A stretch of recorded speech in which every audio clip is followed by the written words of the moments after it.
Y yo tengo que decir algo que va más allá de la presentación formal, porque es un testimonio muy personal que yo tengo de nuestro ponente.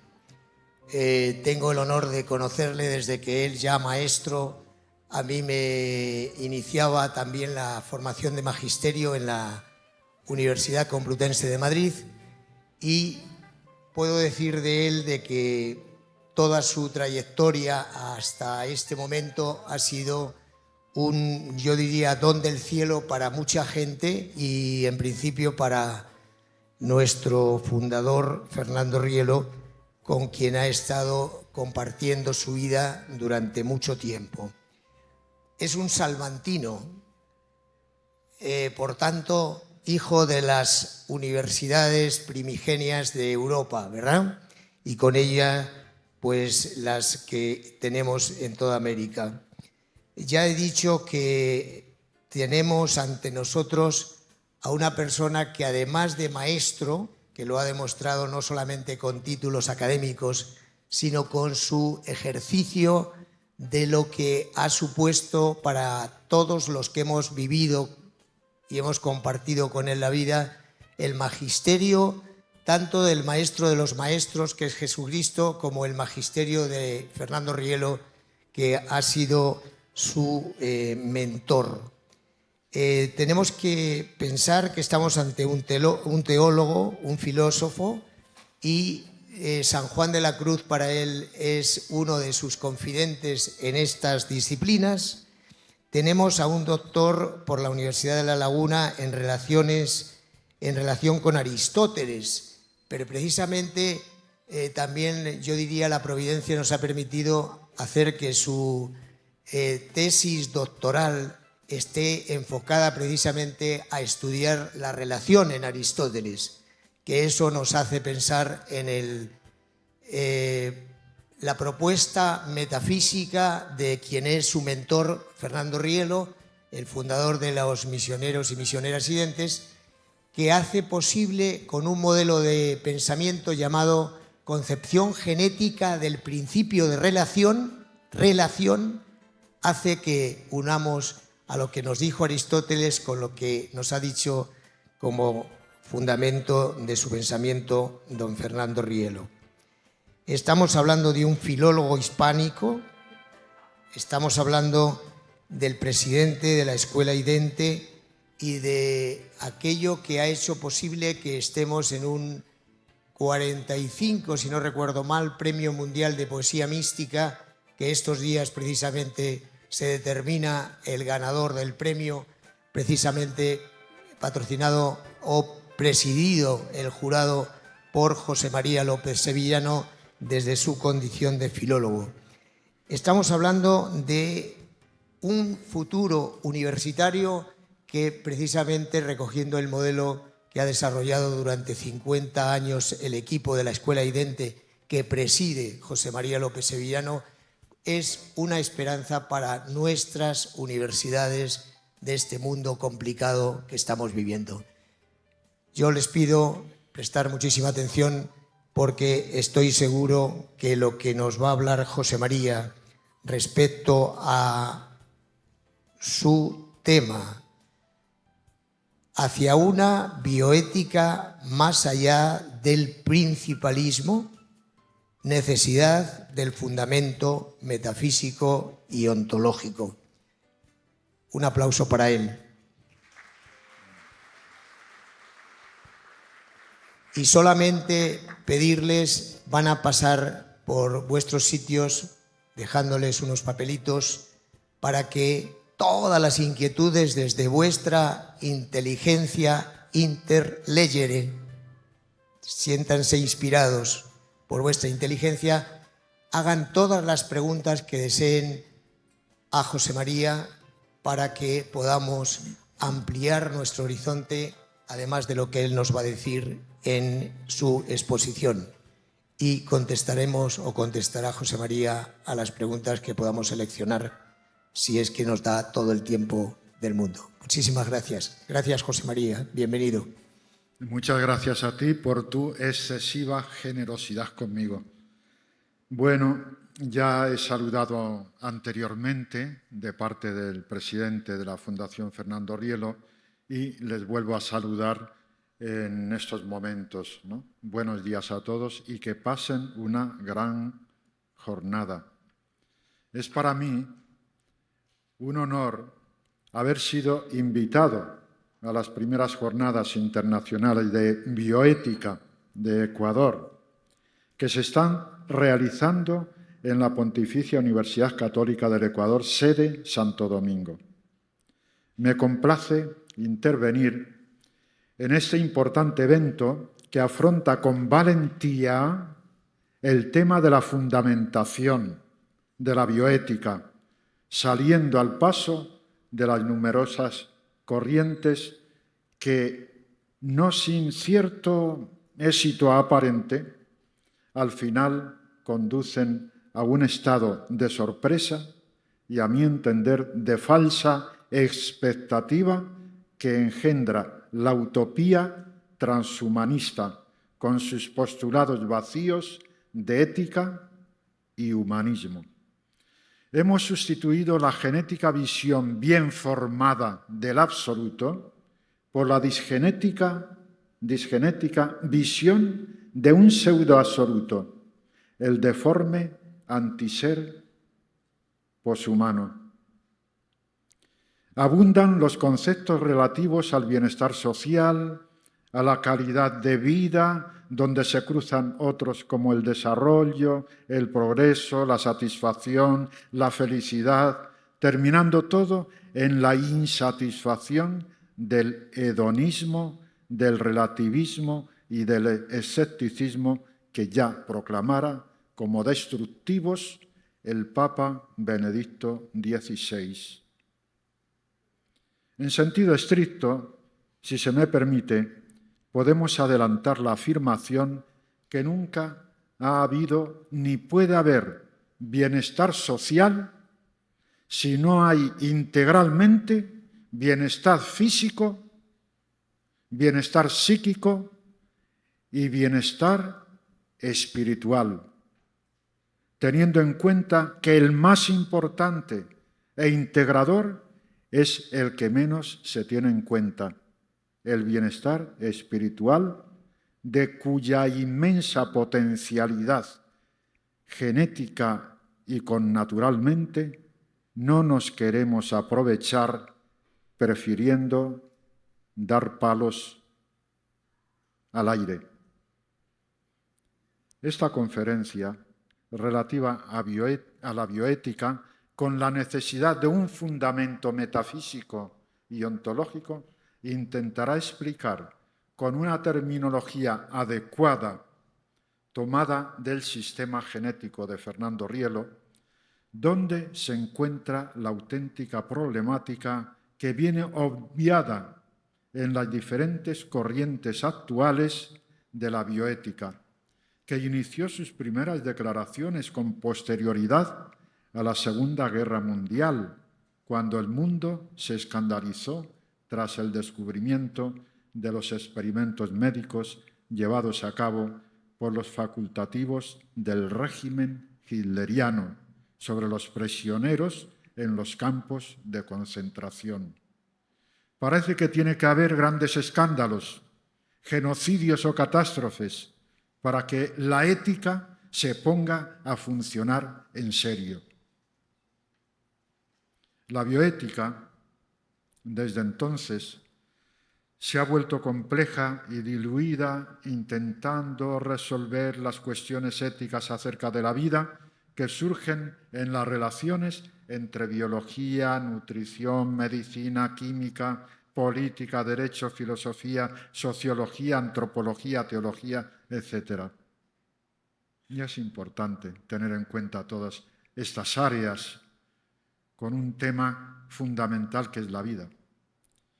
Algunos bioéticos reducen el ámbito de la ética a los problemas derivados de las profesiones sanitarias, como transfusiones de sangre, la eutanasia, los trasplantes de órganos, la reproducción asistida, la maternidad subrogada, el aborto, el derecho a rechazar la atención médica por motivos religiosos y todos los asuntos implicados en la relación médico-paciente. Están también los problemas de la investigación biomédica y biotecnológica, como la manipulación genética, las tecnologías reproductivas, como la fecundación in vitro o la hipotética clonación humana. Asimismo, hay que tener en cuenta los problemas ecológicos del medio ambiente y la biosfera, como mantener el equilibrio entre las especies y el respeto hacia los animales y la naturaleza, impedir el uso de la energía nuclear, controlar el crecimiento de la población mundial y el incremento del hambre en los países pobres.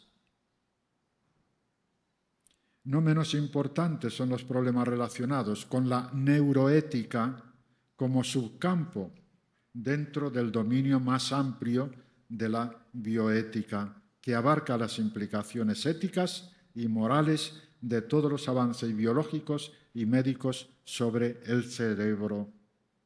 Se trata de una disciplina que para muchos pretende distinguir entre lo técnicamente viable y lo moralmente aceptable.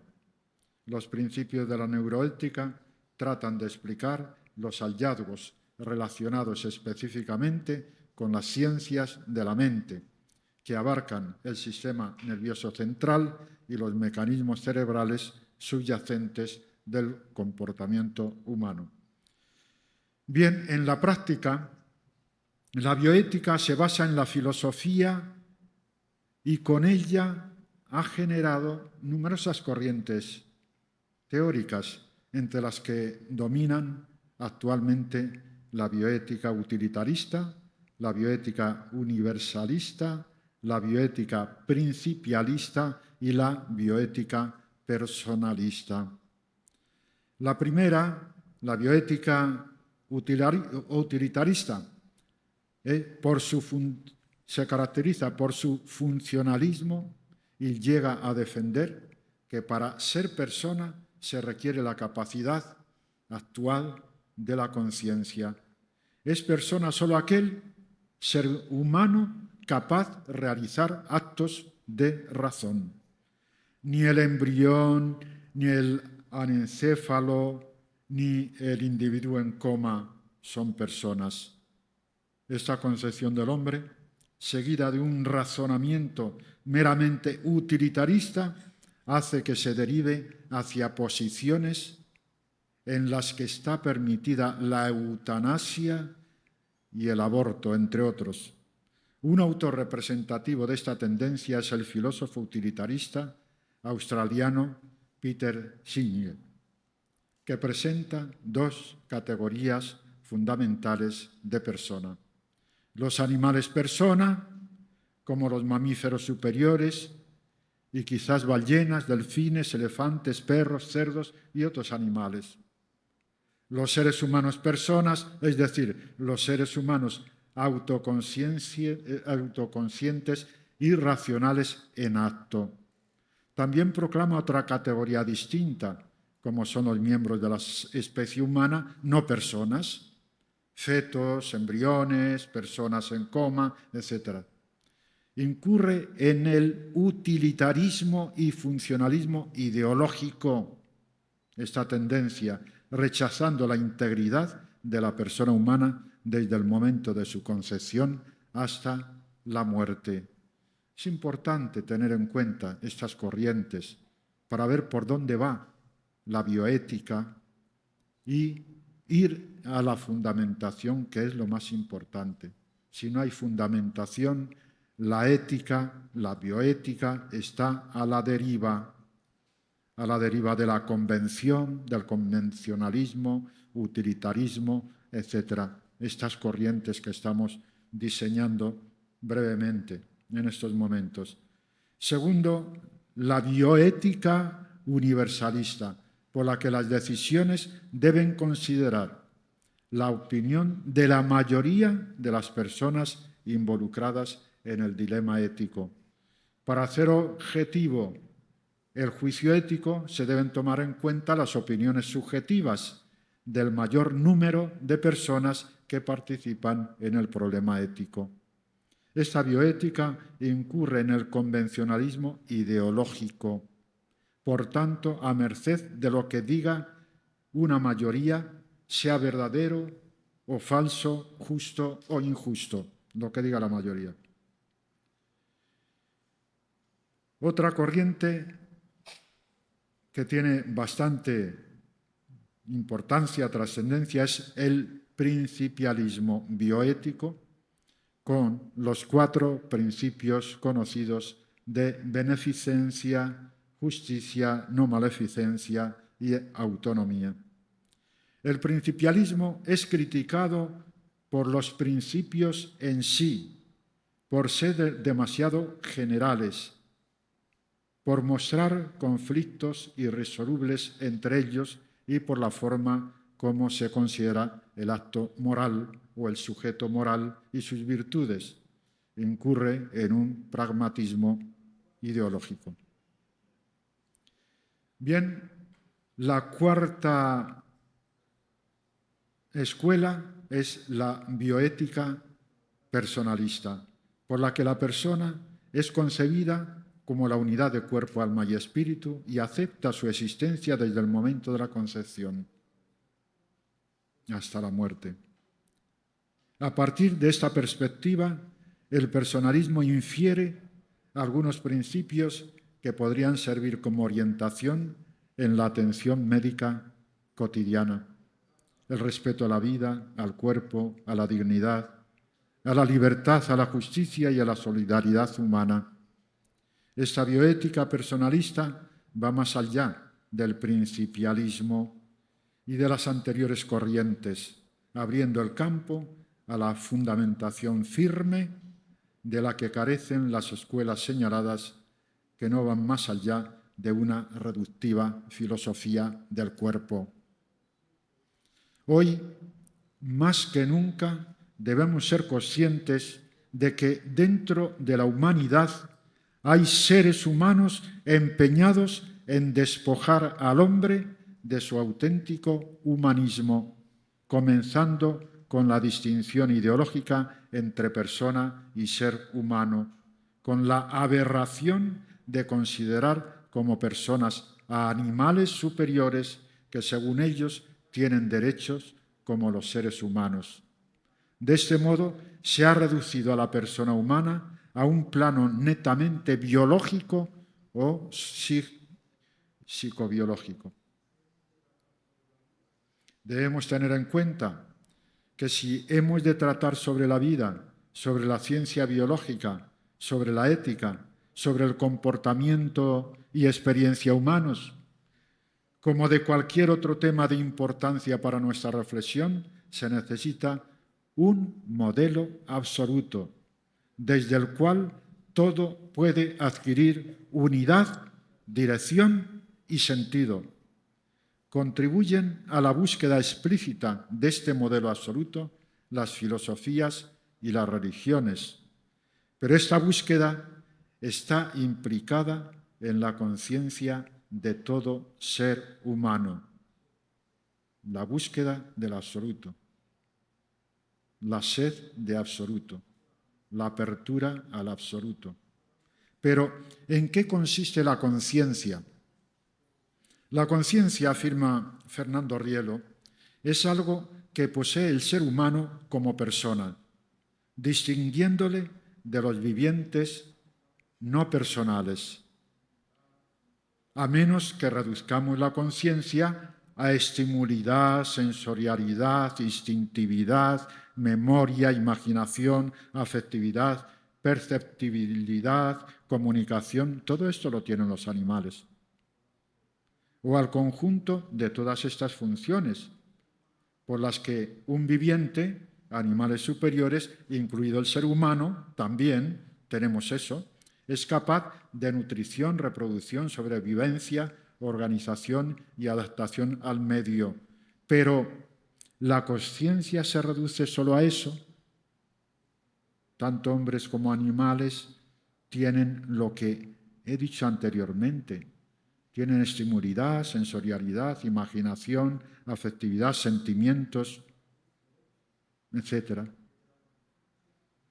Tenemos que partir del hecho de que la conciencia no es sin estas funciones en las que coincide con muchos vivientes no personales, pero es mucho más que estas funciones, porque la conciencia, que solo es propiedad de la persona, posee los mecanismos, digamos así, que la hacen capaz y que no poseen los vivientes no personales, por muy superiores que éstos sean.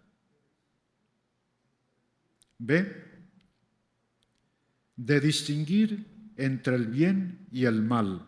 La conciencia nos distingue de los animales en este sentido, porque podemos distinguir el bien y el mal, los animales no. De amar y de servir. Los animales no entienden de amor y de servicio, entienden de afecto, de sentimientos, en fin, de todo esto sí, porque es lo propio suyo, pero no de amor, a no ser que reduzcamos el amor a afectos y sentimientos, claro. Entonces, pues también los animales tienen amor. No, el amor no es eso. El amor, como dice Santo Tomás, es la forma de todas las virtudes. Si hay alguna virtud que le falta al amor, no es amor auténtico. Y los animales, si hablamos de los animales, no podemos hablar de virtudes. Los animales no tienen virtudes, no tienen conciencia, por eso no tienen conciencia. Otro punto, de tender a la perfección y a la unidad. Con la conciencia tendemos a la perfección y a la unidad. De sentir sed de absoluto o de trascendencia, de dar unidad, dirección y sentido a sus reflexiones, actuaciones, intenciones, de ser libre y responsable, de practicar la justicia, la generosidad y, en general, ejercitar las virtudes y los valores, inseparables de un auténtico humanismo que la persona humana, en virtud de su conciencia, ha perseguido en todas las épocas. Tengamos presente que cuando hablamos de algo, debemos saber desde qué modelo o filosofía lo hacemos. Podemos hablar mucho sobre la libertad, la vida, la economía, el sufrimiento, la muerte, la conciencia, pero ¿desde qué modelo o filosofía lo hacemos? No nos engañemos, podemos estar equivocados, por supuesto. A la base de lo que hablamos, implícita o explícitamente, está un modelo o una filosofía que nos debe proporcionar una visión del tema lo más ajustadamente posible dentro de un contexto general de la realidad. Sin embargo, hay algo que ha empañado siempre la visión de la realidad y sigue empañándola, nos dirá Rielo. Este algo son las ideologías que con sus prejuicios distorsionan dicha visión e incluso la pueden degradar profundamente. El reconocimiento de una ideología lo obtenemos por su estructura reductiva, excluyente e intolerante. Esta es la estructura de las ideologías. Reducen, excluyen y fanatizan. Las ideologías reducen en lugar de potenciar, excluyen en lugar de incluir y fanatizan en lugar de activar la potenciación, la apertura y el diálogo. Si nos referimos al cuerpo, a la psique y al espíritu del ser humano, cualquiera de estos niveles que tomemos, elevados a absoluto, incurren en ideología. El ser humano no es solo cuerpo, ni es solo psique, ni es solo espíritu. De este modo, el materialismo, el fisicalismo, el psicologismo, el conductismo, el espiritualismo o el idealismo gnoseológico son ideologías.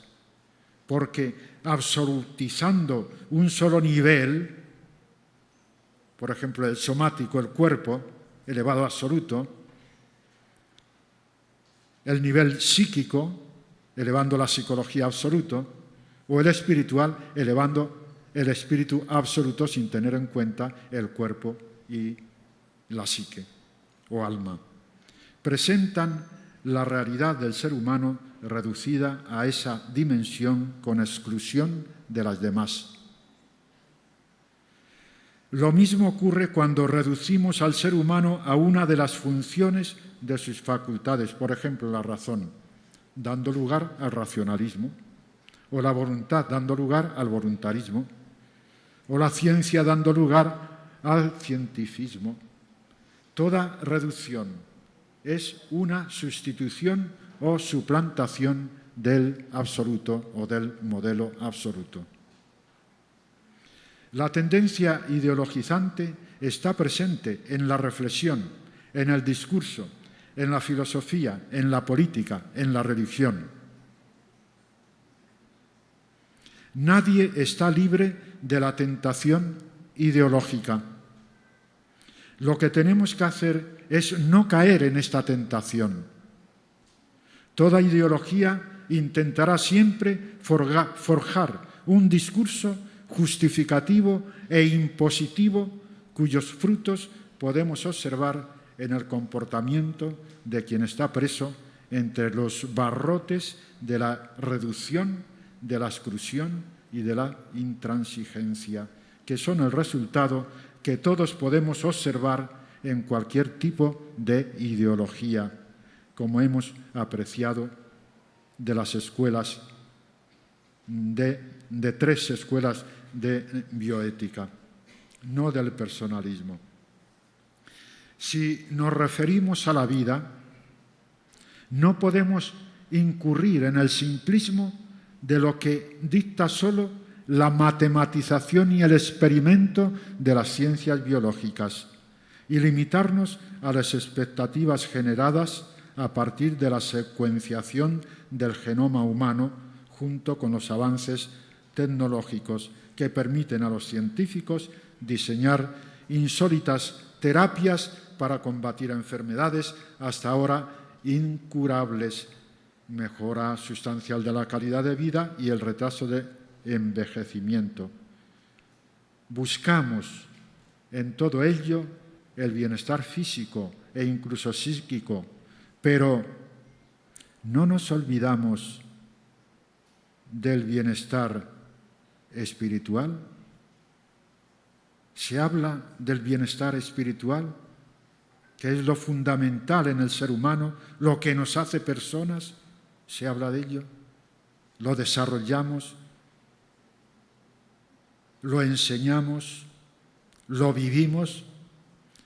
Debemos distinguir por lo menos 3 niveles de la vida: la vida orgánica o vegetativa, la vida espiritual o conciencial, la vida psíquica, segundo, la vida psíquica o anímica, y la vida espiritual o conciencial. Estos 3 niveles. La materia, caracterizada por la inconsciencia, dice Fernando Rielo, cuando llega a su grado culmen de evolución, se abre a la vida. Pero la vida no emerge de la materia. La materia se abre, tiene esa potencialidad de abrirse a la vida, pero la vida llega de otra parte, no emerge de la materia. Tal hecho ocurre en la interacción de los elementos prebióticos, carbono, ácidos nucleicos, proteínas, lípidos y glúcidos, que hacen posible que se dé la vida en el cosmos y son los responsables de las características propias de la vida orgánica o vegetativa. A su vez, esta vida vegetativa, en su evolución con el sistema nervioso y el cerebro, se abre a la vida psíquica o anímica, caracterizada por la subconsciencia. Los vivientes no personales tienen subconsciencia, no conciencia. Lo mismo que la materia es inconsciente, los animales son subconscientes. La subconsciencia lo que los determina, pero en el ser humano es la conciencia. Pero también tenemos subconsciencia porque tenemos psique y tenemos inconsciencia porque tenemos cuerpo material. Por tanto, aquí está el cosmos, el ser humano en la cima del cosmos, con consciencia, subconsciencia e inconsciencia. Por último, la vida psíquica o anímica en su evolución con el proceso máximo de encefalización y desarrollo de la corteza cerebral se abre a la vida espiritual o consciencial en el ser humano. La vida orgánica se sucede en interacción con la compositividad de la materia y la complejidad de los componentes vitales, estímulo-respuesta, sensorialización, instintos, dando lugar a los sentimientos, emociones, imaginación, memoria, fantasía, que son los componentes psíquicos complejos. Se constituye de este modo la vida psíquica o anímica. Es el paso de la vegetación a la animación. La animación, por último, adquiere distintos momentos en la evolución para abrirse definitivamente al espíritu. Hemos llegado de este modo a la psicosomatización del espíritu. Un espíritu psicosomatizado que se hace persona en virtud de la divina presencia constitutiva del modelo absoluto en aquel espíritu. ¿Qué podemos entender por ciencia sin dejar ninguna porción de la realidad fuera de la misma? Rielo hace la distinción entre ciencias experimentales y ciencias experienciales. La ciencia consiste en el conocimiento de la realidad en toda su extensión con el objeto de actuar sobre ella para servir al bienestar físico, psicológico y espiritual del ser humano en sus ámbitos de relación, como es el personal, el sacral, la trascendencia, el social, la relación entre seres humanos, y el cósmico, la relación con la naturaleza. Pero no solamente los niveles cuerpo, alma y espíritu y los ámbitos personal, sacral, social y el cósmico, sino también hay que tener en cuenta las dimensiones, lo que sale del producto de las manos del hombre, de su esfuerzo, de su conciencia, por ser consciente. Los animales no hacen arte, ni hacen ciencia. Por favor, no identificar a los animales con la persona. Las dimensiones, la historia, la cultura, la economía, la ciencia, la política, etcétera, todo lo que sale de las manos del hombre. Todo eso son dimensiones. Es la extensionalidad del ser humano para el bienestar físico, psicológico y espiritual. Pero el más importante, que nos olvidamos, es el espiritual, desde el cual adquiere sentido el bienestar psicológico y el bienestar físico. Quitamos el bienestar espiritual y estamos perdidos. Vamos a la deriva. La realidad, por otra parte, se presenta desde el punto de vista material y fenomenológico, matematizable y experimentable, por supuesto. Es el dominio de las ciencias experimentales que tienen como lenguaje la matemática. El experimento se realiza teniendo en cuenta los sentidos y la potenciación de estos con la ayuda de la técnica con el objeto de conocer la realidad cuantitativa y experimentable y predecir hechos físicos o fenomenológicos. Sí, pero existe un amplísimo campo que no es ni matematizable ni experimentable. Este pertenece a la realidad incuantificacional y puede ser definido y experienciado o vivido, no experimentado, experienciado. Por eso distingue Fernando Rielo entre ciencias experimentales y ciencias experienciales. pero no puede ser matematizado ni experimentado. Este ámbito inmaterial, incuantificacional, que es incluso más real que una piedra. La piedra la veo aquí, a lo mejor me caigo porque tropiezo con ella, y dice, bueno, pues tiene importancia la piedra, ¿no? Me he caído y me ha hecho daño, pero salgo, doy unos pasos, salgo y me olvido completamente de la piedra. ¿Qué es más real, una piedra o las vivencias, el sufrimiento, el sentido de la muerte, el sentido de la vida? ¿Qué es más real? ¿El inmenso mundo inmaterial o lo material?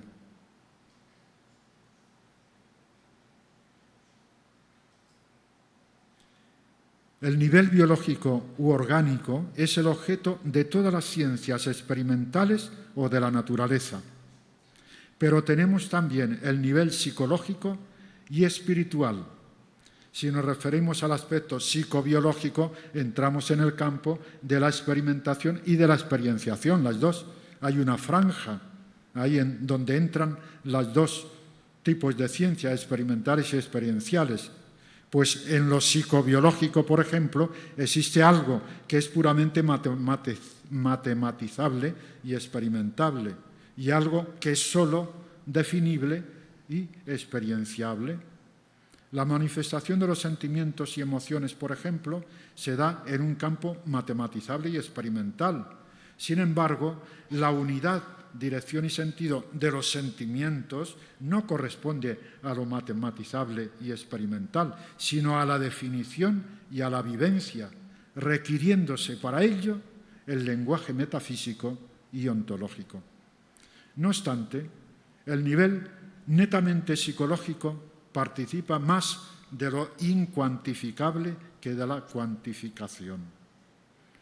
El contenido de la razón, del deseo y de la intención, si bien tienen su manifestación psicosomática y por tanto experimental, es un contenido complejo que tiene mucho de experiencialidad o de vivencia. Es aquí donde naufragan todos los reduccionismos, porque se cierran en una autorrazón que deja sin unidad, dirección y sentido trascendentes el objeto de conciencia. El objeto de conciencia. Más allá de la razón, del deseo y de la intención están las funciones psicoespirituales, como son la intuición, la fruición y la libertad,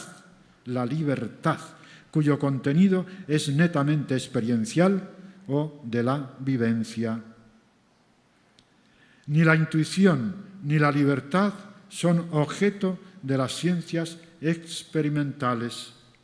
Aún más allá de estas funciones psicosomáticas y psicoespirituales, podemos hallar la potencia de unión.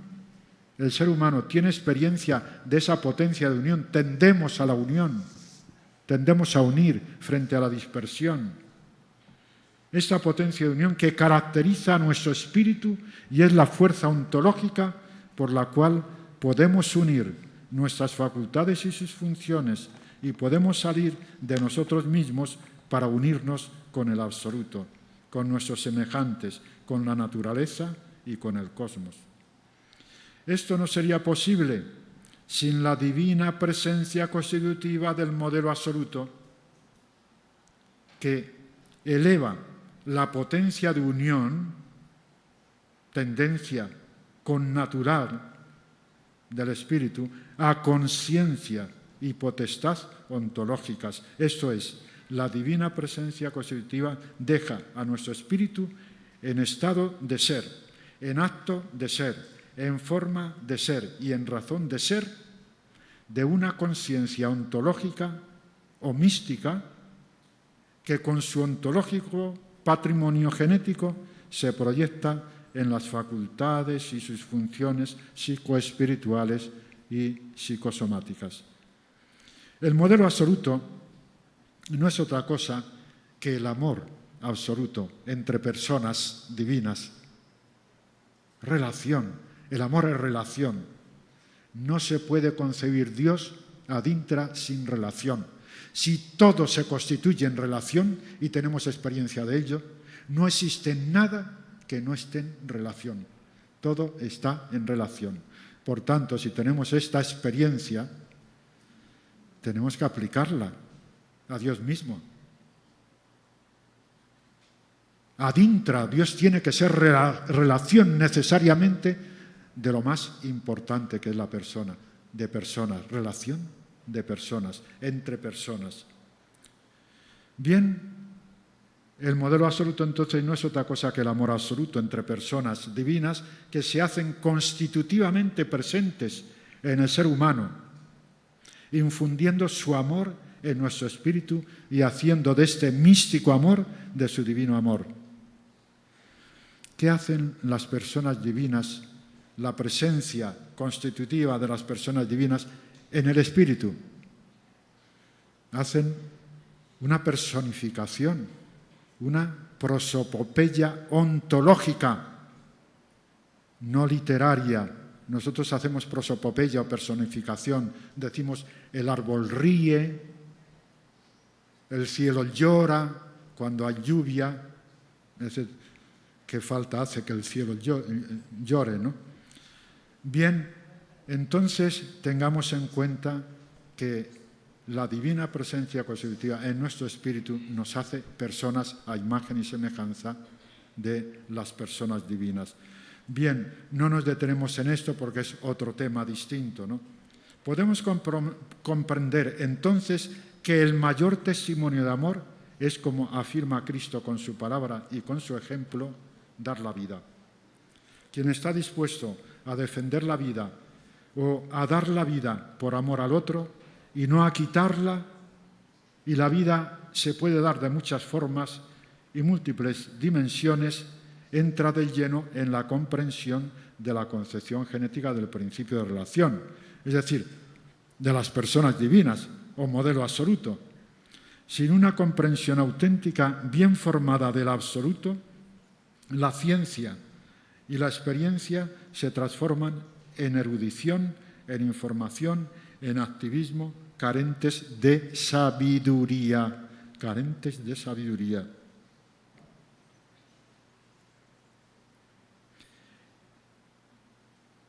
El comportamiento genético de carácter ontológico tiene, lejos del conductismo y corrientes reductivas de la bioética, una actitud metodológica que no podemos ignorar. Primero, frente a la innava ratio, razón perezosa, podemos y debemos llevar nuestra inteligencia al límite, en tal grado que el término que resulta a la visión intelectual bien formada, es el modelo absoluto bajo la razón de axioma absoluto que da unidad, dirección y sentido al objeto de nuestra inteligencia. Bajo el modelo absoluto, la conciencia nos lleva a distinguir la verdad de la mentira y a mostrar el camino de la virtud y de la ciencia al servicio del bienestar físico, psíquico y espiritual de la persona humana. Segundo, frente a la innava voluntas, la voluntad perezosa, que se deja llevar de los deseos fácilmente, podemos y debemos llevar nuestra voluntad al límite en tal grado que el término que resulta a nuestro compromiso ontológico es el modelo absoluto bajo la razón de fundamento que da unidad, dirección y sentido al objeto de nuestra voluntad. Bajo el modelo absoluto, la conciencia nos lleva a distinguir el bien del mal y mostrar el camino para decidir el bien mejor con los medios adecuados, ya que el fin no justifica los medios. Punto tercero, frente al caos y la deriva de la facultad unitiva, Fernando Rielo defiende tres facultades, intelectiva, volitiva y unitiva, que hace la síntesis. Pues la facultad unitiva tiene su objeto, lo mismo que la volitiva y la intelectiva, ¿no? Entonces, frente al caos y la deriva en la facultad unitiva, en vez de unir, se presenta el caos, la multiplicidad, y muchas veces no sabe qué hacer la persona. Debemos llevar nuestra tendencia unitiva al límite, es decir, coger esa tendencia unitiva y llevarla al límite, no dejarla ahí, debajo, digamos así, debajo del celemín. No la dejemos olvidada esta tendencia unitiva. Tenemos que llevarla al límite, como la inteligencia y la voluntad. Bien, en tal grado, llevarla al límite, en tal grado que el término que resulta a nuestra unión, en sentido último, es el modelo absoluto bajo la razón de principio, que da unidad, dirección y sentido al objeto de conciencia. Bajo el modelo absoluto, la conciencia nos lleva a observar su objeto mediante la hermosura del amor que potencia, incluye y dialoga frente al sentido y último de las ideologías que hacen lo contrario, reducir, excluir y fanatizar. Con el amor absoluto entre personas divinas que se hacen constitutivamente presentes en el ser humano, infundiendo su amor en nuestro espíritu y haciendo de este místico amor a imagen y semejanza de su divino amor. El amor, la generosidad, es la síntesis de todas las virtudes. Podemos comprender entonces que el mayor testimonio de amor es, como afirma Cristo, con su palabra y su ejemplo, como hemos dicho, dar la vida. El modelo absoluto, encarnado en la naturaleza humana de Cristo, hace que en él, a través de su Evangelio, se nos manifieste el metafísico por excelencia. Fernando Rielo dice que Cristo es el metafísico por excelencia. Sí, es persona divina, claro que es persona divina, precisamente por eso, encarnada. Como hombre, por tanto, Cristo, la persona divina que asume una naturaleza humana, por tanto es verdadero Dios y verdadero hombre, como hombre tiene que ser el metafísico por excelencia, el pedagogo por excelencia, el psicólogo por excelencia. ¿Lo hemos llevado a cabo esto? Verdaderamente hemos descubierto este modelo absoluto, que es la Trinidad, no Dios en cuanto Dios, sino Dios bajo la razón de Santísima Trinidad. Ahí podemos ya comenzar.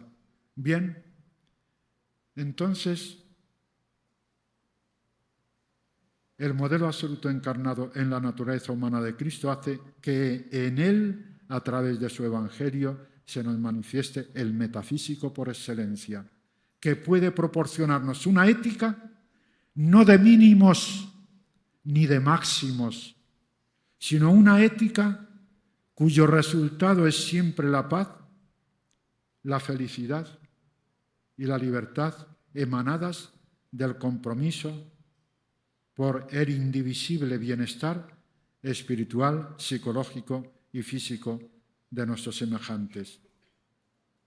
Cristo, por tanto, si es el metafísico por excelencia, es el metaético por excelencia que fundamenta y da razón a todo tipo de éticas que, en vez de permanecer desordenadas, las ordena. Necesitamos necesariamente un modelo, y este modelo son las personas divinas, teniendo en cuenta que Cristo es encarnación de una persona divina y, por tanto, en la persona divina de Cristo están las otras dos personas también, ¿no?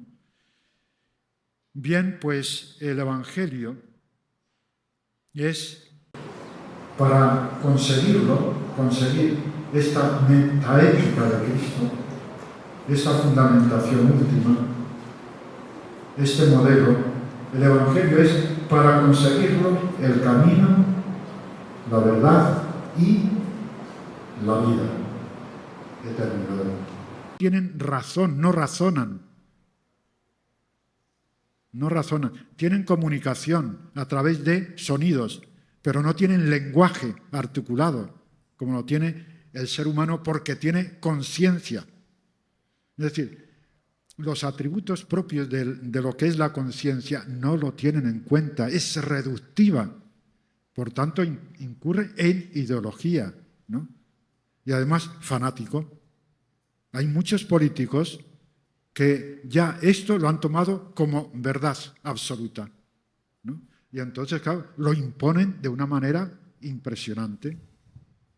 Por ejemplo, el aborto, imponer el aborto. Ya ni objeción de conciencia, ¿no? Imponer el aborto. ¿Eso qué es?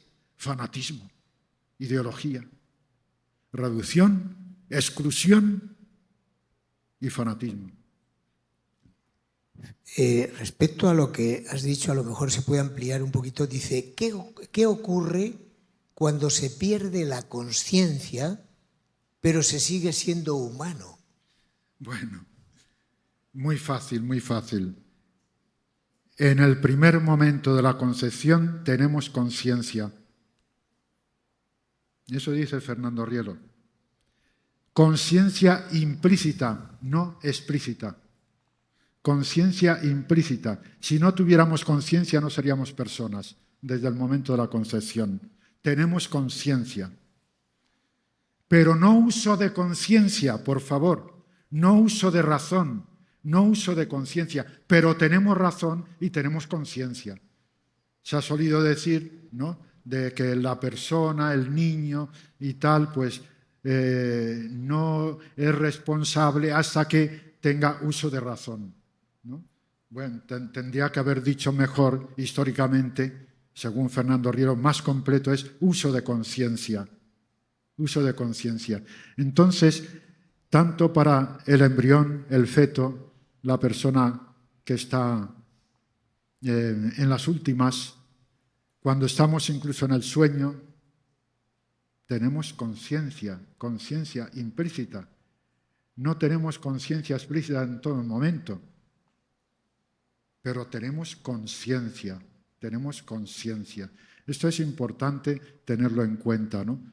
Que una persona en coma tiene conciencia, no tiene uso de conciencia en ese momento, pero tiene conciencia, es persona. O sea, si no defendemos esto, que desde el primer momento de la concepción el ser humano es persona, tiene conciencia, me parece a mí que estamos fallando. Entramos ya en ideología porque reducimos, excluimos y nos podemos fanatizar diciendo, hombre, conciencia es cuando tiene uso de razón, empieza la conciencia, no sé qué, no sé cuál. Otros dirán antes y otros, los psiquiatras, pues dirán, hombre, pues en el feto podemos hacer psicoanálisis, ¿no? Y vemos con el hipnotismo, la práctica hipnótica, podemos incluso ir más allá del nacimiento, es decir, las experiencias del feto. Entonces, claro, pues habrá un montón de ideas, de cosas, incluso la ciencia irá avanzando y dirá cosas que son verdad, ¿no? Pero lo que no puede llegar la ciencia, es decir, la ciencia no puede decir que el ser humano no es persona desde el primer momento de la concepción. Eso no lo puede. No lo puede decir la ciencia experimental. La ciencia experimental no, pero la ciencia experiencial sí, cosa que nos hemos olvidado del humanismo. ¿Por qué? Porque el humanismo no ha sido elevado a ciencia, que con su método propio. No hemos seguido eso. Pero la ciencia experiencial sí que da razón de que el ser humano, desde el momento de la concepción, tiene conciencia, es persona. Seguimos conversando con un público muy inquieto. Dos preguntas que se pueden relacionar. Dice, ¿el modelo absoluto se puede ideologizar? ¿Cuál es el modelo absoluto? Y otra persona dice, el ser humano es parte de lo absoluto. ¿en qué medida se relaciona el ser humano con el absoluto? Bueno, pues claro que se puede ideologizar el absoluto. Ideologizamos tantas veces a Dios. ¿Qué es ideologizar? Hacer ídolos, ¿no? Muchas veces somos presa de ídolos, esclavos de ídolos, ¿no? Una ideologización es tomar un ídolo, coger un ídolo y hacer discurso con ese ídolo. Y se cierra, es una ideología, es algo cerrado, formalmente cerrado, ¿no? Entonces, claro, a Dios lo podemos ideologizar. Yo, por ejemplo, en una conferencia había una profesora, una catedrática, que al final me preguntó, bueno, antes de preguntarme me dice, mire, yo soy atea, ¿no? Y digo, muy bien, perfecto, no hay ningún problema que usted sea atea. Digo, bueno, lo que usted ha dicho sobre Dios es que, mire, yo no creo en Dios y tal.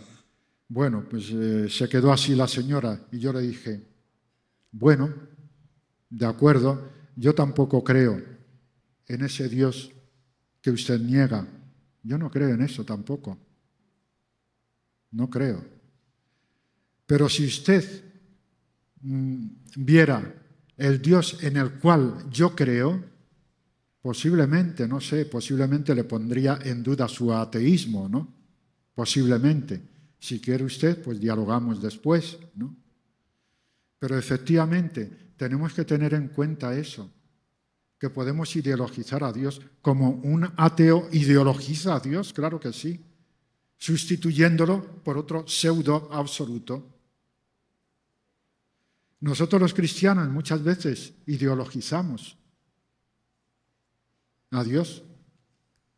Entonces, Dios, nuestro Padre y tal, pero estamos pensando en algo propio, nuestro, reductivo, ¿no? Excluyente, solamente eres tú, mío, y de aquellos que creen, que yo creo que creen y que van a misa y tal. Y ese Padre, Dios, no, pues no es Padre de todos, ¿no? Hemos hecho una reducción, ¿no? Por tanto, hemos incurrido en ideología. Podemos incurrir perfectamente en ideología los cristianos, los mahometanos, los judíos y todos, ¿no?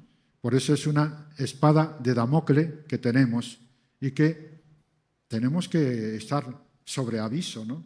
No es esto que yo estoy pensando, que yo estoy defendiendo, no es ideología, no es una deformación de la realidad. No. Dice otra persona, ¿cómo distinguir el bienestar espiritual del psíquico o del hedonismo? ¿Cómo la bioética personalista ayuda en esta distinción? Muchas gracias. No sé si está clara la pregunta, José María. ¿Cómo distinguir el bienestar espiritual del psíquico o del hedonismo? Identifica bienestar psíquico con el hedonismo. ¿Cómo la bioética personalista ayuda a esta distinción? Bueno, en la ética personalista son muchas las corrientes, ¿no?, que hay que explican precisamente ese bienestar, ¿no? Bienestar integral de la persona. Eso por supuesto, ¿no? Pero entre ellas se ayudan. Es el diálogo que debemos tener siempre, ¿no? Con tal de no incurrir en ideología. Tenemos que ser abiertos, ¿no? El diálogo no es hablar, que yo hablo y después tú, que has escuchado más o menos, pues hablas también. Es qué sé yo, una discusión. El diálogo no es discusión. El diálogo es educación, es apertura, es el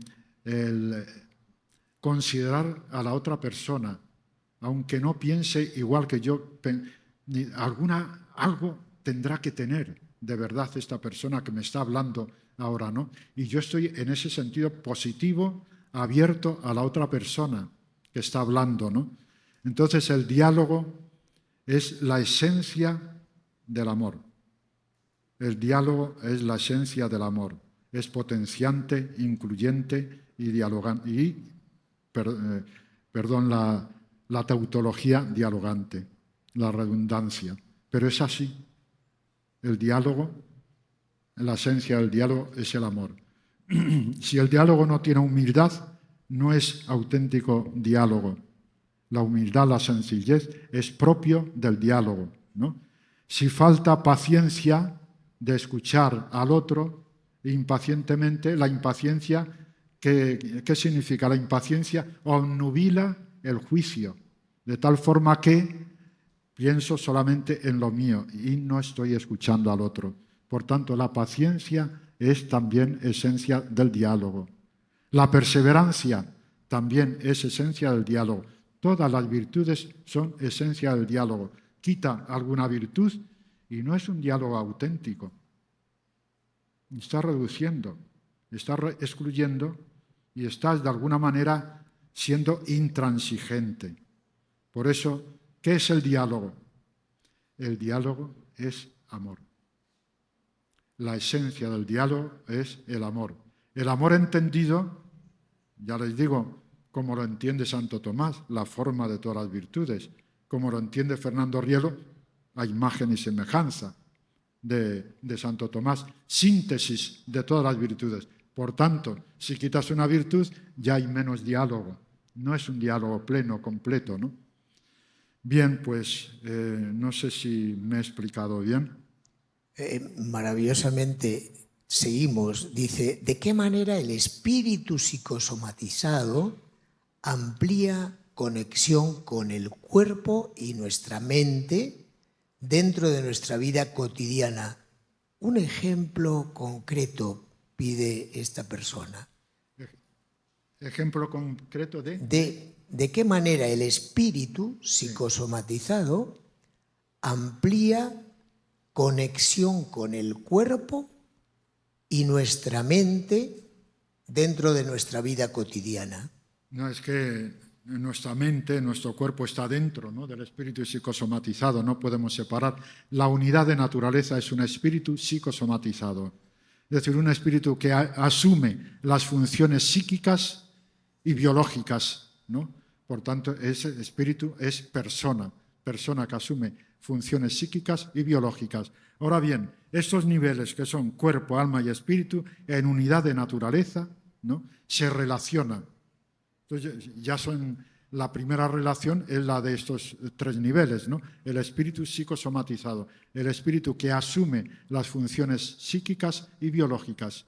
Entonces, esta persona, que es un espíritu psicosomatizado,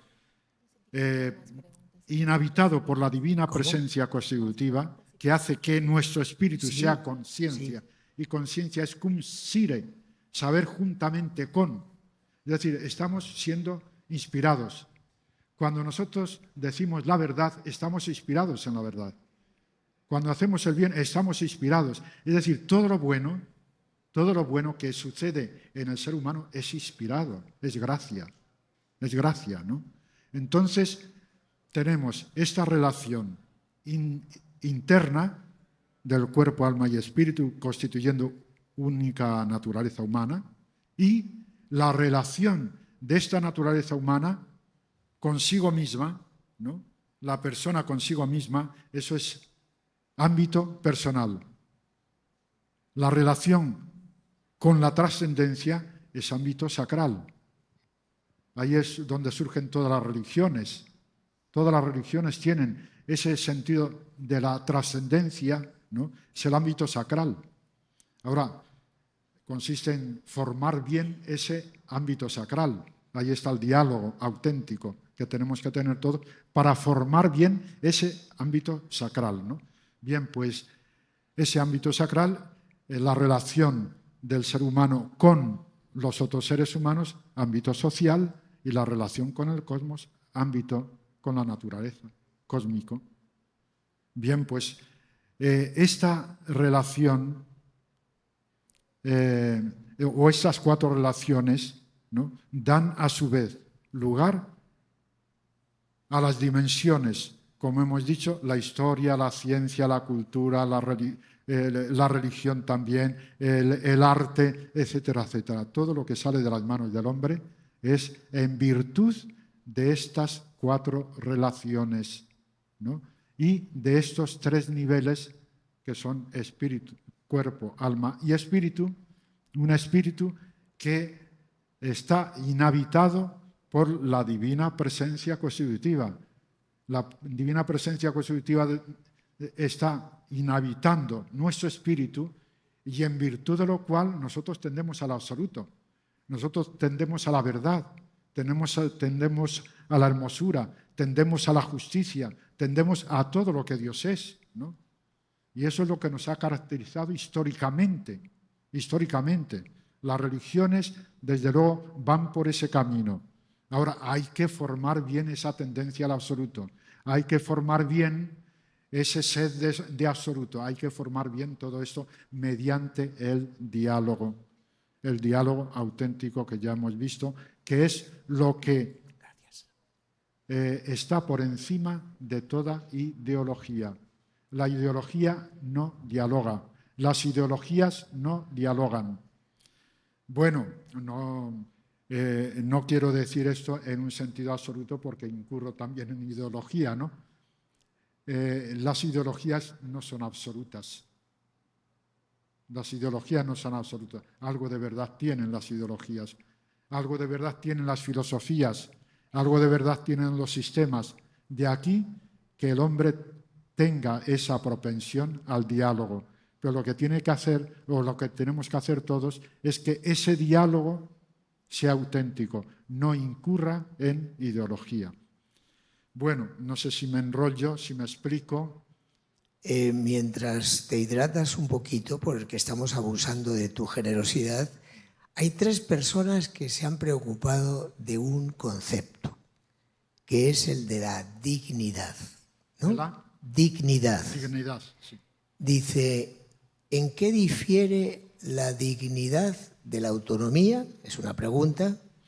Otra, si la dignidad implica la autonomía, si alguien no puede actuar autónomamente, ¿qué ocurre con su dignidad? Y la tercera, ¿la dignidad humana es una idea, un atributo, una condición o una capacidad? Bueno, se habla mucho de dignidad, ¿no? Hay muchos tipos de dignidad, ¿no? Los animales, ¿no? merecen dignidad, son dignos, ¿no? de ser bien tratados, no maltratados. Por tanto, hay una dignidad animal, ¿no? Pero en general lo referimos al ser humano. Es decir, la dignidad del ser humano. ¿De dónde le viene la dignidad? El ser digno. Digno de respeto, digno de admiración, digno, como incluso dice Rielo, de culto, digno de culto, no de culto de latría, que es Dios, ¿no? Nada más, o culto de hiperdulía, que es a la Virgen, ¿no? Sino que es también nos debemos culto unos a los otros, culto. Somos sacrales, ¿no? Es la sacralidad del ser humano. De esto hablan muchas tendencias actuales del siglo XXI, finales del siglo XX y XXI también, la sacralidad del ser humano. El ser humano es sacral. Fíjense bien que Cristo en el Evangelio, citando la Escritura, no dice la Escritura dioses sois. De ahí es de donde saca Rielo que el ser humano es deidad mística, deidad de la divina deidad, ¿no? Es decir, distingue lo místico de lo divino. Lo místico es la acción de Dios en el ser humano con el ser humano. Lo místico. Lo divino es la acción divina, ¿no? La acción divina. Entonces, ¿qué es lo que produce esa acción divina en el ser humano que hace que el ser humano pueda responder? Que nos ha hecho deidad. Es decir, en el momento de la concepción nos hace deidad, la divina presencia constitutiva. Por eso, la máxima dignidad que tiene el ser humano es en virtud de que es mística deidad de la divina deidad. Y esto es el carácter sacral del ser humano. Por eso, cuando hablamos de la vida humana, tenemos que hablar desde este punto de vista, de la potenciación, ¿no? Potenciación, inclusión y dialogación. No reducir al ser humano, y dice, bueno, el ser humano mientras no tenga uso de razón, tal, pues la dignidad para qué le sirve, no le sirve para nada, ¿no? Sí. Primero le sirve para usted, que tiene que pensar y tiene que tratar a esta criatura como un ser humano, como una persona que todavía no puede hacer uso de conciencia o uso de razón, pero usted tiene que tratarlo como persona. Bueno, pues yo creo que podemos dejarlo aquí. No sé si he contestado a todo. Sí, tienes 10 minutos más de acuerdo al tiempo que nos han dado. ¿Es posible abusar de ti? Sí. Sí. Dice precisamente... Para mí es una alegría, ¿no?, estar con todos. Yo los veo muy atentos, ¿no? Mira, aquí justamente alguien ha dicho algo que tú tocaste ahora. Yo tengo la tentación de decirte, en las universidades se han cerrado las carreras de antropología y ahora están teniendo un éxito rotundo las carreras de veterinaria. Hay algunos que con su ideología nos quieren hacer a todos vegetarianos, ¿no? No comer carne, ¿no? ¿Por qué? Porque hay que matar al animal y el animal sufre, ¿no? Entonces no prohibido comer carne, ¿no? Entonces nos vamos a hacer, ya con estas ideologías nos vamos a hacer todos vegetarianos por obligación, ¿no? No, eso no es así, no es así, ¿no? Los animales están al servicio del ser humano. Servicio, bienestar físico, bienestar psicológico y bienestar espiritual. Y el bienestar físico, por supuesto, tenemos que alimentarnos, la comida, ¿no? Y somos omnívoros, no herbívoros, ¿no? Somos omnívoros. Entonces, los animales entre sí, pues se matan, ¿no? Se comen unos a otros y tal, pues ese es el proceso biológico, ¿no?, en que están los animales. Ahora bien, lo que hay que tener en claro es el concepto de providencia, la providencia, ¿no? La providencia es el cuidado amoroso que Dios tiene de la creación, de los animales y sobre todo del hombre. Es el cuidado amoroso. Entonces nosotros, como seres humanos a imagen y semejanza de Dios, tenemos que hacer lo mismo. Ser providencia unos con otros y ser providencia también con los vivientes no personales, es decir, con los animales. Por eso tenemos animales domésticos. Somos providencia con estos animales, este gatito, este perrito, ¿no? Soy providencia con este animal que yo tengo en casa o lo maltrato. No le doy de comer, no lo saco fuera para que haga sus necesidades, en fin, no lo cuido. Entonces, no soy providencia. Si no lo hago con un animal, tampoco lo hago con las personas. Ahora bien, si yo esta providencia la absolutizo solamente en el animal, en este gatito que yo tengo, lo más importante en mi vida es este gatito y ya está. No me importan los demás. Entonces, claro, ese amor a ese gatito es reductivo, excluyente y fanático, intransigente, ¿no? Es la intransigencia de eso. Entonces, a ese gatito, pues yo, como soy viudo, tengo mucho dinero, pues que herede este gatito el dinero que yo tengo. Bueno, esto es arena de otro costal, es otro discurso que se abre, ¿no?, que no es el motivo de esta conferencia, ¿no?, pero que tengamos en cuenta que tenemos que ser providencialistas, ¿no? Tenemos que ser providentes con los demás, ayudar, cuidarlos amorosamente, ¿no? Y a los animales lo mismo, sean que tengamos pájaros, sean que tengamos cualquier tipo de animal, ¿no? ¿De acuerdo? No sé si queda esto resuelto. Sí, claro, y muchísimas gracias, y perdona que abusemos de ti. Hay un tema de bioética que no has tocado en las respuestas. En la exposición sí, pero dos preguntas dicen lo siguiente. Una persona en coma, con pérdida de todas sus funciones cognitivas, estaría privada de todo o casi todos los atributos mencionados. ¿Cuál es el argumento que nos ayuda a ver siempre en esta persona esta dignidad de ser persona? Estamos hablando de momentos finales de la vida, ¿verdad? Y la otra pregunta al respecto dice, ¿cómo rescatamos a las personas en estado vegetativo, en coma, presas con problemas de salud mental del riesgo de la ciencia que quiere eliminarlos? Estamos hablando de dos cosas problemáticas ya en este país. Eutanasia y cuidados paliativos. De acuerdo. Bueno, la Iglesia ha dado respuesta a todo esto, bastante, ¿no? Siempre queda alguna pregunta y eso, ¿no? Pero lo tenemos resuelto en el magisterio de la Iglesia, desde luego, ¿no? Entonces, por ejemplo, una persona que está en coma, está en un estado de extrema debilidad, ¿no? Hay que amarla más que a otras personas que no lo necesitan. Necesita esa persona que yo esté al lado. Yo, por ejemplo, si soy el marido o soy la mujer o soy el hermano y no hay nadie más, esa persona necesita, es de extrema debilidad. Por tanto, los más débiles, tenemos que ayudar a los más débiles, tenemos que dar cariño a los más débiles. Y todavía la ciencia se le escapan algunas cosas, ¿no?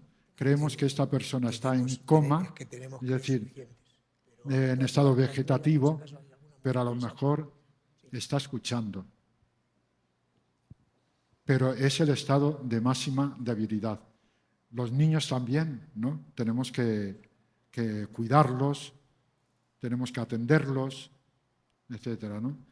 El Papa pues habla mucho de esto, el descarte, ¿no? De los mayores, de las personas mayores, enviarlas a residencias y tal, ya no son productivas, ya nos dan mucho trabajo en casa, nos dan mucho trabajo. Entonces, el descarte, ¿no? Y eso no puede ser así. Los más débiles son estas personas, son los niños, son las personas pobres e incluso las personas que están en coma.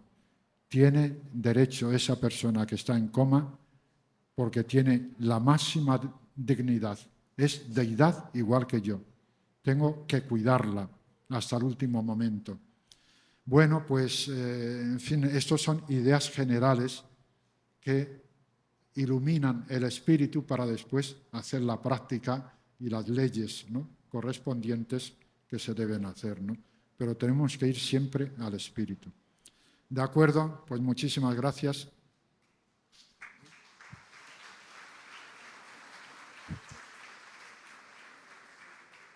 ¿Nos dejas hacerte alguna pregunta más? ¿Alguna más todavía? Bueno. Es que el tiempo nos lo permite, pero si hemos abusado mucho de ti, prometemos darte de comer muy bien hoy día. ¿Sí? Aquí dice algo que a mí me cuestiona mucho, José María, porque tú eres presidente de la Escuela IDENTE, escuela que está en este momento extendida ya en 20 y tantos países del mundo y algunos de ellos con una conciencia religiosa muy distinta a la nuestra, ¿no? Y dice una pregunta, ¿se puede aplicar los principios de la bioética personalista en entornos laicos o ateos? Es decir, ¿es una propuesta universal? Sí, claro. Todos los principios que se puedan poner de la bioética precisamente para la dignidad, defender la dignidad del ser humano, son válidos, ¿no? Son válidos. Lo que estamos diciendo es no reducir, no excluir, no fanatizar o ser intransigentes, ¿no?, sino que tenemos que ir a más, ¿no? Entonces, cuando los principios, ¿no? O utilizamos un principio, claro, te refieres al principialismo, ¿no? Sobre todo. Si reducimos a un principio, pero ese principio parece que no reduce y excluye, entonces acudimos a otro. Si este otro a lo mejor se opone al otro, en fin, hay ahí algo que está fallando un poco. Por eso es por lo que surgen las escuelas, ¿no? Para mí, de las escuelas que hay, el personalismo es la más eficiente, la más clara, porque defiende al ser humano desde el primer momento de la concepción hasta la muerte, ¿no? Y entonces, claro, pues se empeña en defender precisamente a el embrión, los derechos del embrión, del feto, los derechos de la persona en coma, la persona mayor, etc. Y después todos los experimentos que se están haciendo en biología y que afectan a la dignidad del ser humano, todo eso lo está defendiendo. Es decir, hay una escuela que por lo menos hay ese interés y esa, digamos, grandeza que le caracteriza, ¿no? No solamente no se cierra en sí misma, sino que se abre, analiza, busca y tal. ¿Qué es lo que estamos haciendo ahora, no? Estamos aquí reunidos, varios ponentes, tratando lo mismo prácticamente, ¿no? Desde distintas posturas, y esto es lo que nos ayuda después, o puede ayudar con los escritos que hagamos, ¿no? A los comités de ética. Eso que duda cabe, ¿no? Sí, perdón por abusar. Pero hay otro tema que también lo has tocado tangencialmente, pero que creo que con dos preguntas se puede profundizar. Dice, en una concepción in vitro de un ser humano, ¿este ser tiene la huella genética del absoluto? Es la pregunta. Te lo complemento con otra que podría darte alguna idea más. Dice, con todos los avances científicos y los derechos de las personas a tomar decisiones, ¿cómo se puede hacer para que a nivel bioético se tome en cuenta también la parte ontológica, es decir, su relación con el absoluto? No sé si yo he relacionado, pero la primera era concepción in vitro de un ser humano. ¿Este tiene la huella genética del absoluto? Claro, si hay concepción, pues ahí está el absoluto.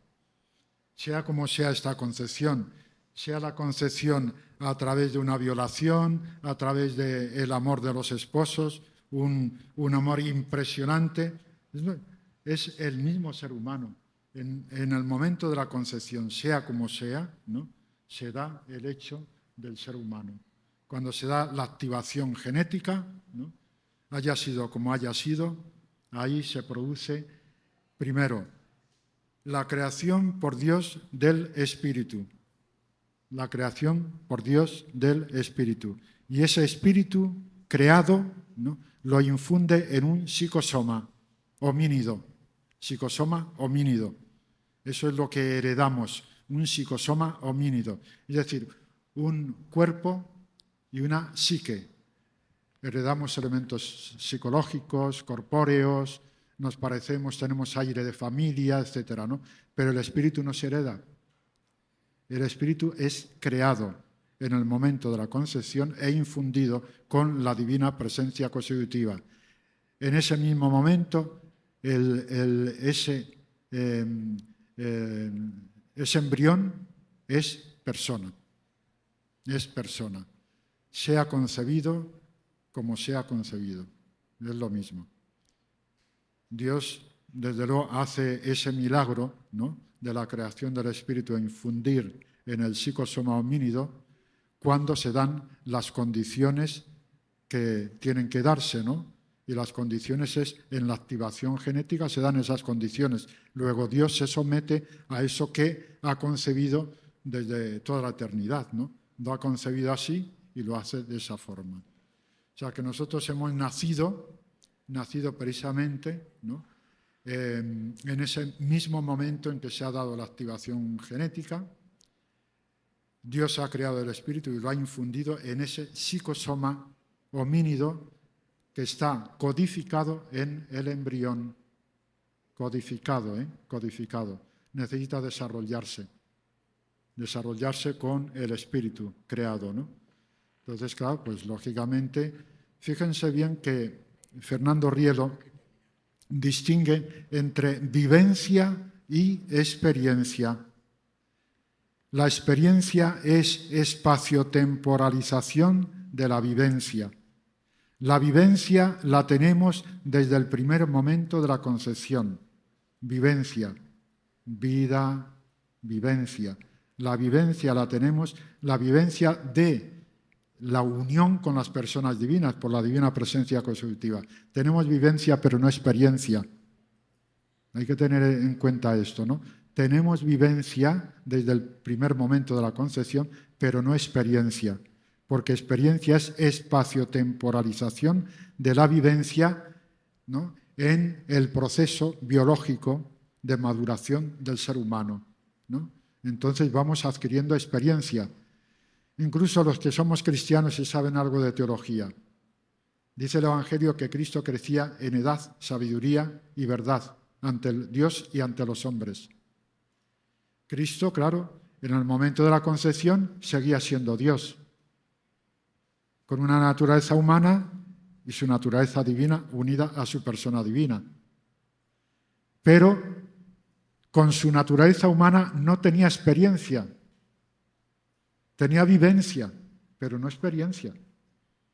La experiencia le va viniendo, por eso crece en sabiduría, edad, etc., ¿no? Va creciendo. No tiene experiencia en su naturaleza humana de que es Dios y tal, no, es que no tiene experiencia, pero tiene vivencia. ¿De acuerdo? Por eso se entiende perfectamente que podemos tener conciencia desde el primer momento de la concepción, conciencia implícita. Y esa conciencia implícita tiene la vivencia con Dios, ¿no? Esa unión. Eso es lo primero que tiene.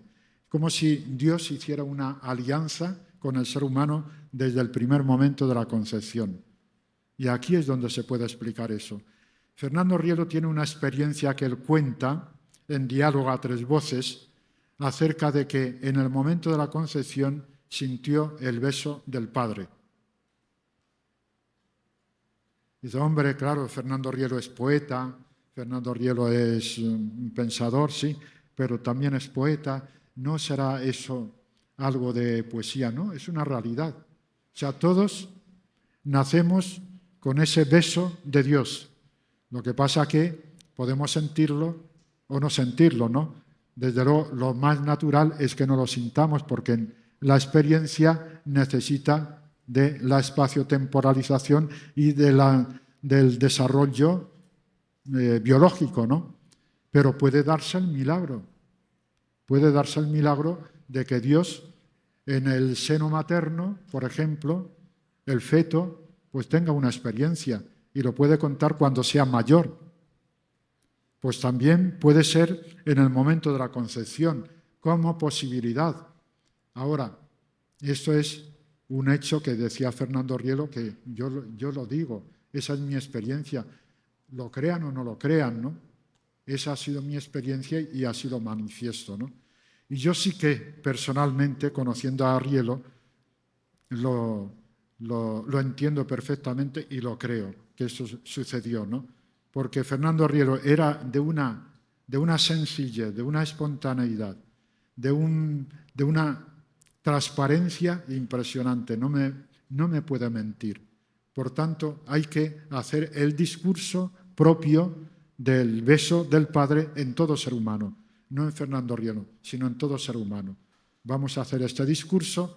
El primer discurso, pues, es la alianza que Dios tiene con el ser humano, de ser creado para la vida, ser creado para a la eternidad, ser creado para el cielo. Bien, pues todo esto es el discurso que se sigue del beso del Padre y de que en el momento de la concepción somos personas y tenemos conciencia. ¿Y cuál era la otra cosa?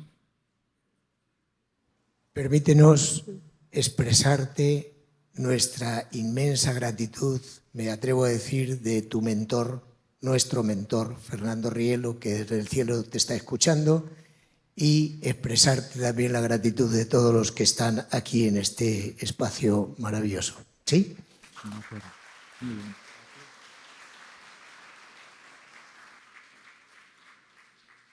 Muchísimas gracias a todos.